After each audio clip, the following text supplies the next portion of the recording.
So my wife is back in the hospital for the fifth or sixth time since we had our son 2 weeks ago. Right now, I'm at home wrangling our 3 kids, and I'm gonna be back there as soon as I can. But we've learned a lot from this experience. I want to tell you what I've learned about it, that it might apply to cryptocurrency in your life. So this is a crypto video. You're going to kind of hear about some of what's going on, but we're going to talk about the lessons that I've learned and how we can use them to better ourselves with cryptocurrency. The number one word is patience. The doctors are taking forever. The doctors don't know what's going on. The doctors take 2 days to get tests done. Trying to figure out how to manage three small children on 2 hours of sleep is hard. It's not easy. And it takes patience. It takes patience to have a good heart with that. And I'd like to believe that I've had a pretty good heart the whole time. And so is my wife. You know, big shout out to her. And the reason that I make this video is because, as is kind of talked about in the first chapter of the book of the Epistle of James, tribulation worketh patience. What does that mean?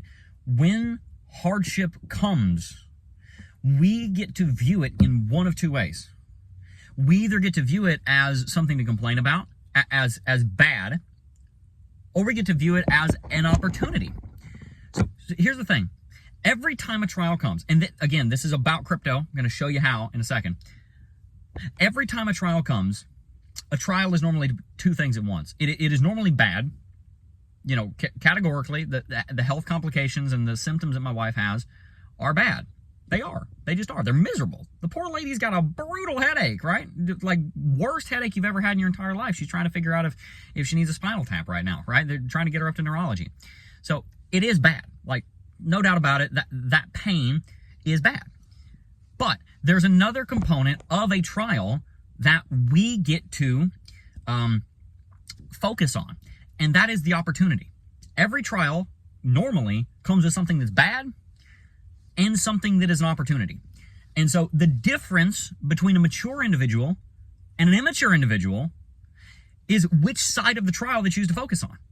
Are we going to choose to focus on, oh, this is terrible, oh my gosh, the doctor's just taking forever? I mean, there's one guy, he got Baker acted, he's right next to us, right? Dude's like over there talking some other line, I don't know what, but he's like, give me a doctor, and he's cursing at him, and I kid you not, this happened last night at 2 o'clock in the morning.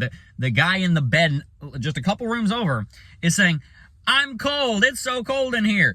And the nurse responds with, yeah, it has to be cold because the germs it's to keep the germs down. He said, well, I want a blanket, and he started complaining, and finally the nurse said, well, let's go ahead and give you a cold shower with your clothes on, huh, pal? You know, it's hilarious, but it's also kind of sad, right? It's a sad place. It is truly bad.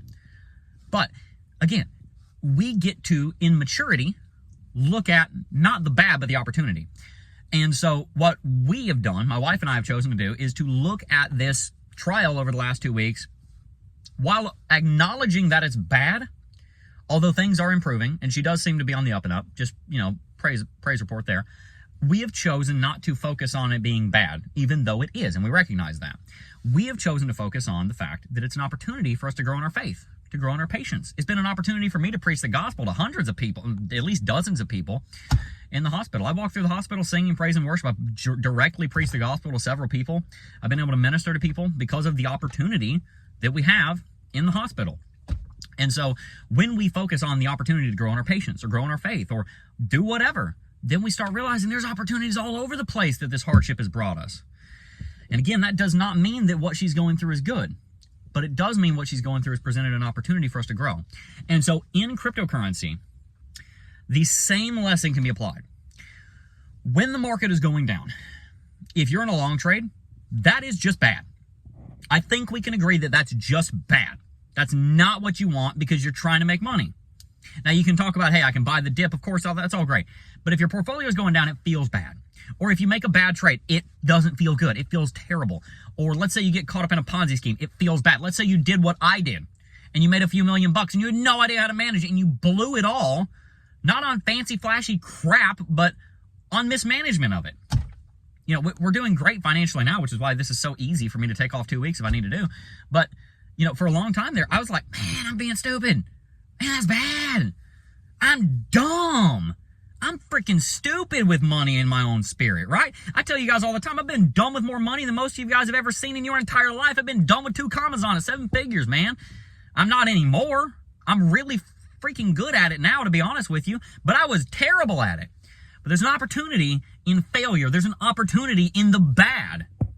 And so when bad things happen to you, or when bad things happen to your spouse, or when bad things happen to your finances, or when you yourself do something bad yourself, forgive the repetition, you have a choice that you get to make. You get to decide whether you're going to focus on how bad the thing is and whine and moan and complain and get nowhere except depressed, or you can choose to be mature about it and use it as an opportunity for growth.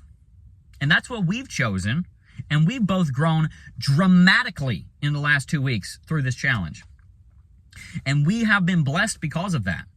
All kinds of innumerable blessings we've had because of that.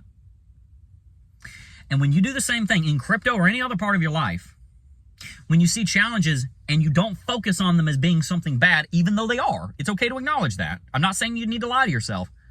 But when you choose to focus on them as opportunities for growth, or opportunities to minister to people, or opportunities to help people, or opportunities to have a testimony, or opportunities to do whatever may be good, the mature individual will focus on the opportunity while, yes, acknowledging the hardship is really there.